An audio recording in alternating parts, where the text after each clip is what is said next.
शान सी अभी सरसी तब पठवा जना का बुलाए चतुर सखी सुंदर सकल सादर चली लवा।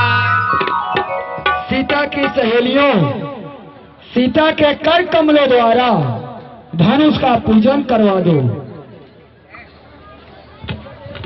इस सुकुमार सिया प्यारी धीरे चलो सुकुमार सिया प्यारी धीरे चलो सुकुमार।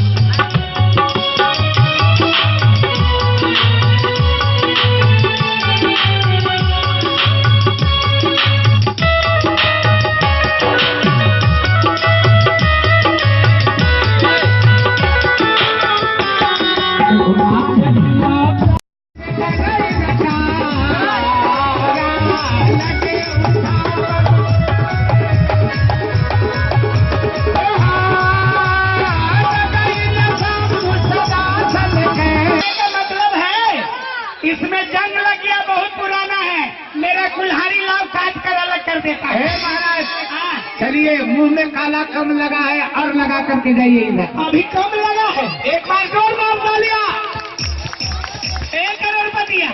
ये धनुष तो मूछ नीचे कर दिया, ताली बज गया। अब बिल्कुल शांति का परिचय दे। देश देशांतर से राज राजेंद्र आए धनुष तोड़ने के लिए, लेकिन